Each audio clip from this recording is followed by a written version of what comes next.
Hello, ladies and gentlemen, and welcome back to another episode of Friday Night Magic Duels. We are here with an Angel Ramp deck. First thing to note, this deck was intended as fun, and my girlfriend said, "Have you done Selesnya yet?" And I was like, "I don't think so. And if I have, it's been a long time." So we went with that combination, and I went with Angel Ramp as the thing to do. So a few things. We're running with some base rules. None of the big fatties Eldrazi. That's the rule. You can put them in if you want, if you like the version of the deck.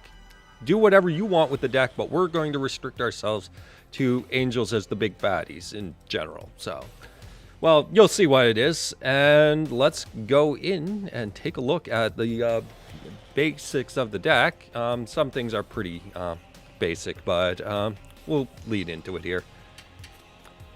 So, first card, 3 copies of Fragmentize, and you might say, well, why not the stupid elf? And I was like, well, you know what? I want something that's really not going to interfere with ramp, and I just want something simple to get rid of cheap vehicles.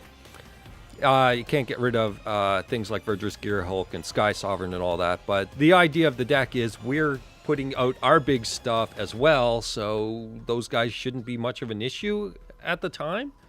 So we wanted to get rid of the early aggression while we're in the ramp phase. So Fragmentize for 1 white is a sorcery. Destroy target artifact or enchantment with converted mana cost 4 or less. So all your vehicles, not Sky Sovereign, basically, is how that runs. And that's what it's intended for, is just making sure the vehicles aren't annoying. Believe it or not, this deck runs very little removal, but I know that vehicles could probably run over it, so we want to be careful in that regards. That's one of the two things, I think, or one of the things that I really wanted to worry about. And, you know, if we happen to run into Mill, then fine. Actually, Mill might be doing us a favor at first. We'll see. Anyways, 2 copies of Death Cultivator, our first ramp card, effectively. For green and a colorless is a 2/1 human druid. Human is relevant for angels. And we can tap to add black or green to our mana pool. We are using green, and Delirium gives him Death Touch, which can be a thing to help us block if we need to. Or, you know, attack in if we...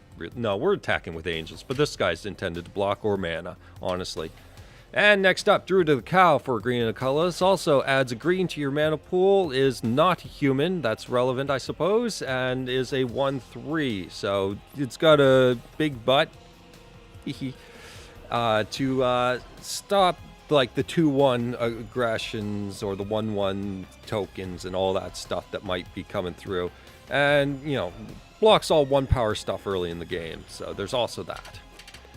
Next up, 3 copies of Grapple with the Past for a green and colorless instant. Put the top 3 cards of your library into your graveyard. Then you may return a creature or land card from your graveyard to your hand. So this is meant to get us lands if we're not drawing lands, or get us into some angels for, well, I'm just saying it, we have Bruna in the deck. So getting some angels in the graveyard is not a bad thing. So, yeah, we can work with the graveyard to an extent. We can't do the instant and sorcery portion of it, but we can definitely get permanence in general as it goes. So this will definitely get us, hopefully, what we need from the graveyard in any regards for the interaction, creature lands, basically. Next up is 2 copies of Declaration in Stone for a white and a colorless as a sorcery. Exile a creature and all creatures with the same name, and the player investigates for each non-token creature exiled that way. So this is meant to get the big fatties or the go wides. That's about it. It's the emergency Declaration in Stone. I need to get rid of this big fatty or whatever. Or if they're really, really, really, really wide, which can happen. So just meant as a catch-all for that particular thing. And next up, Nissa Vastwood Seer for 3 mana is a 2/2 legendary elf, and when she enters the battlefield, search your library for forest and put it into your hand. And when you play a land with 7 or more in the battlefield, you get to flip her into Nissa Sage Animus, where the +1 can draw us a card or ramp if it's a land. We can get a 4/4 token, which is probably not going to apply too much. We got plenty of big beasties and plenty of chump blockers as well, so that we should probably be plussing in most times. And the -7, I don't know if we'll get there. Just call it the win condition that never happens, honestly. Anyways, next up is Tireless Tracker. For 3 mana, is a 3/2 human, and when it enters the battlefield under your control, investigate, and whenever you sacrifice a clue, put a +1/+1 counter on. So he's just meant to keep the card advantage train rolling in this deck, and possibly be a removal target so that our angels come down and our opponent cannot deal with them, because they decide to blow up the Tireless Tracker. So there's that. Next up is Pulse of Murasa. For 3 mana as an instant. Return target creature or land card from a graveyard to its owner's hand, and you gain 6 life. So this is meant to stall out a little bit on the aggression and burn, so that we can hold out a little bit longer, maybe get some of our angels back if they're in a kind of inconvenient place and we don't have the cards to get them back at the time. There's plenty of life gain in that regards. I'm going to tell you basically how this goes in a standard thing. Turn 2, you're going to drop your mana ramp, and turn 3, you're going to explosive vegetation, and then hopefully be into some bigger stuff. If they're not drawing any reasonable threats or anything that we're truly worried about, we'll pop into Nissa's Renewal, and then we have all the mana we probably need for the rest of the game at that point. And then we can just go on whatever else comes up. So anyways, with that said, so you know how the deck generally works. Next up is Gisela, the Broken Blade. For 4 mana, it's a double white and is a 4/3 flying first strike lifelink legendary angel. And at the beginning of your end step, if you own and control both Gisela and, reading down the text, Bruna, exile them, then meld them into Brazella Voice of Nightmares, which can also potentially win you the game. That's a 9/10 flying first strike, vigilance, lifelink, and I think there's a few more vowels we can buy there. Your opponents can't cast spells with converted mana cost 3 or less, so that really starts locking things down and making the removal difficult, and then our angels and our multiple threats at that point, unless they've got a snap answer to it, then it's definitely going to make it difficult and make our other things a little more valuable as the alternative threats. We can play a threat and know that Brazella is out, and they have to find a way to deal with that in order to use their other removal. So therefore, we know that our threats are probably safe the more that we add. That banning board wipes, of course, which can potentially do some stuff. Next up is Srom's Expertise. For 4 mana, is a sorcery in double white. Create 3 1/1 colorless servo artifact creature tokens, and you may cast a card with converted mana cost 3 or less from your hand without paying its mana cost. So this is meant to make chump blockers early game if we really, really, really need them. Or if we just, they're doing nothing. It's like, well, we might as well attack with something, right? And we've got a number of cards, 3 mana or less. So, and it can be into ramp, it can be into removal, and it can be into any of our other tricks, as you can see there. So any of those comboed, quite nice. And not you. You wait your turn. Explosive Vegetation's next card. For 4 mana in green is a sorcery that lets you search your library for up to 2 basic land cards and put them on the battlefield tapped, then shuffle your library. We'll generally be we'll play it by ear for each game. Say that we have, where are you? If we have a Murasa Shepherd, for example, we might be fishing for more forest than plains so that we can get them naturally. I mean that if it's in our hand and we're working up to it. I mean, if she's in play, we're Explosive Vegetation for 2 plains right off the get-go. Let's get some things into play and really hurt the opponent. Next up is Gideon, ally of Zendikar, Murasa Shepherd's best friend. For 4 mana as a double white, it has a 4 loyalty planeswalker, +1, turns him into a 5/5 indestructible until end of turn, and a 0 makes a 2/2 white knight ally token, and the -4 gets an emblem where creatures control get +1/+1. So the trick is if you've got enough lands, then you and an Murasa Shepherd out, you minus Gideon and get the emblem. Play a plains. get them out. Use the emblem. And it's so on and so forth. And start getting bigger and bigger guys. It's a possibility. It can come up. And just wanted to throw that one out there, that it can happen.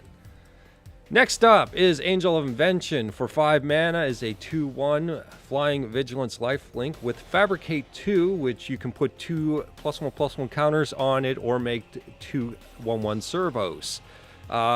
Both plays are perfectly good in a number of situations. Say that you're low on life, you may want to consider making it larger if they don't have a wide board state, for example. Then you might want to rely on lifelink. Of course, lifelink will definitely secure you plenty of time. And it also has other creatures you control get +1/+1. So just tying in there. Yep, very nice. Next up is Archangel Allison. For 5 mana, it's a 4/4 flying Vigilance Angel.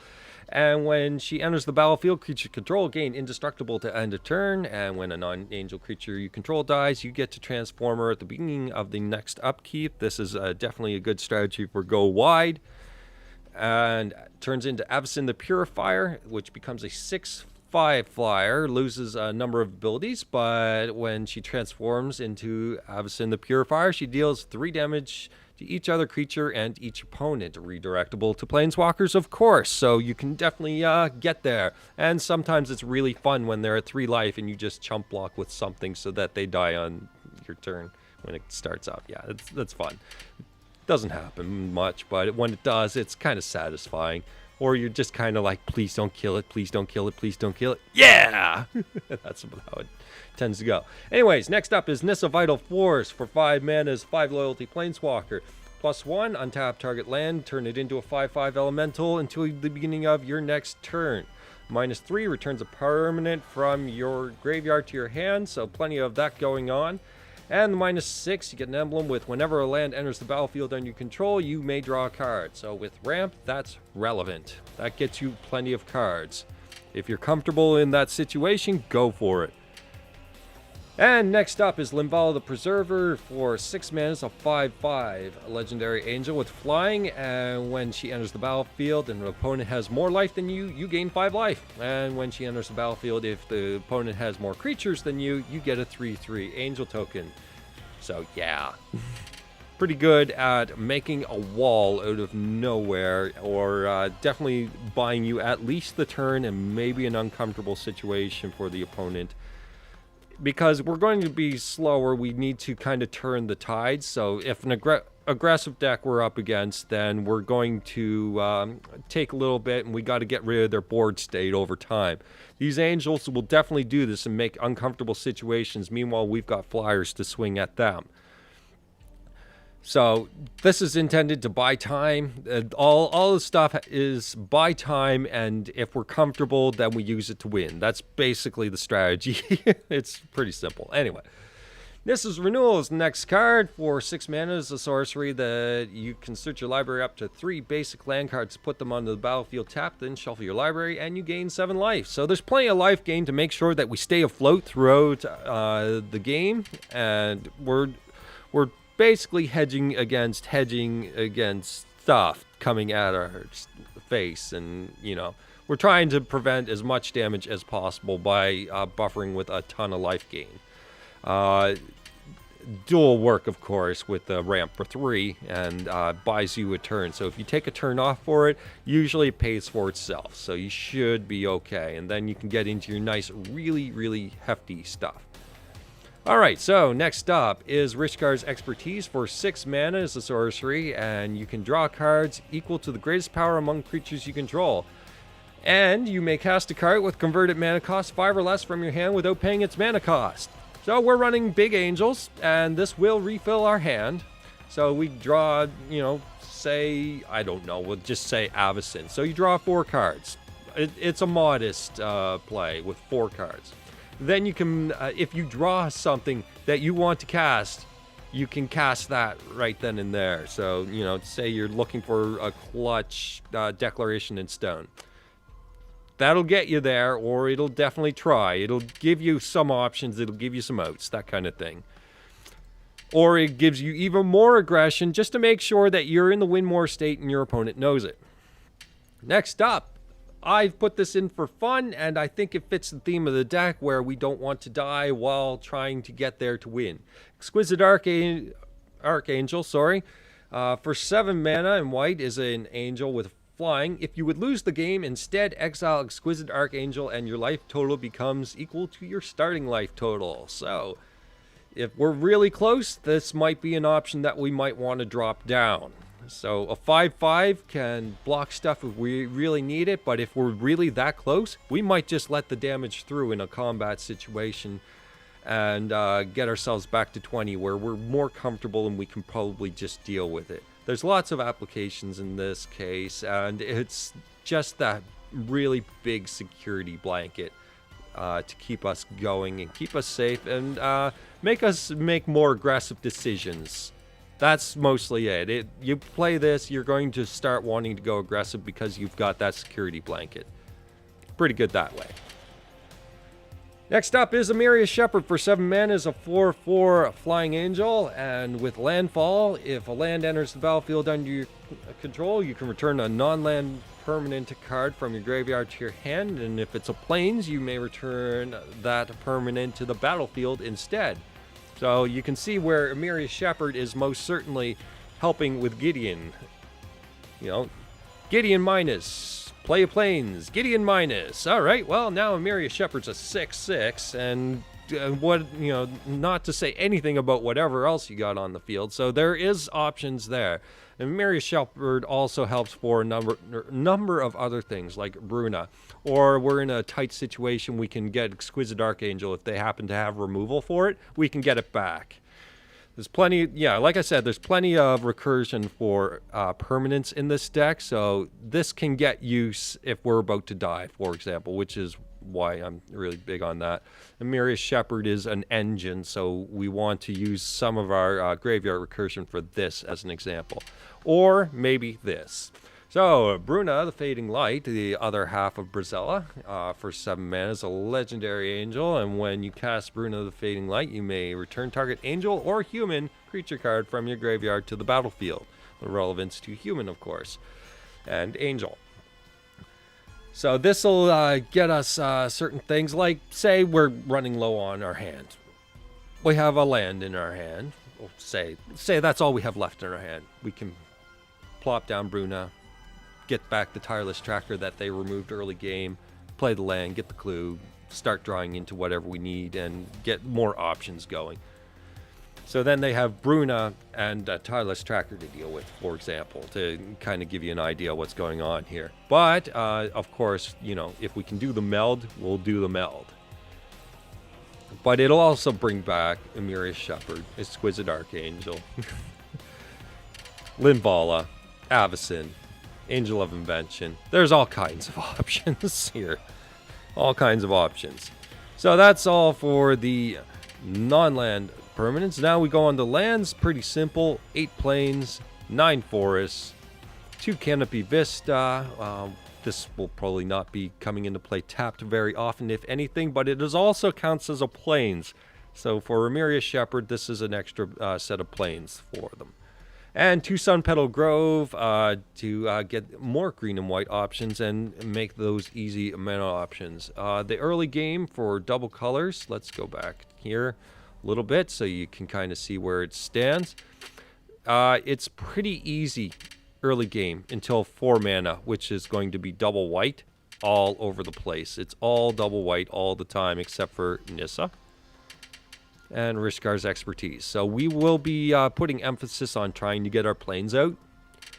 And that's about it, really. We'll probably draw into most of it naturally. I mean, it's very easy to get mana in this, I'm finding. This is really all I've needed. I don't think I'll need any more. The ramp will get us our color fixing, so we should be good. So, I'm having a ton of fun with the deck, and like I said, there is a restriction where the big stuff is angels instead of Ulamog and Plated Crusher and all those things. Nissa Vital Force is probably somewhat big, but it's intended for the ramp aspect and is more the tech, and the angels are the finisher. And then we got the humans on the low end and elves and all that stuff just to kind of get us there. They're all attacking. We finish with angels. That's what we do. It's an Angel Ramp deck, and it's staying specifically to that. So like I said, you can put in changes as you feel. I'm going with the restriction of angels in this regard, and I'm kind of happy with how it's going right now.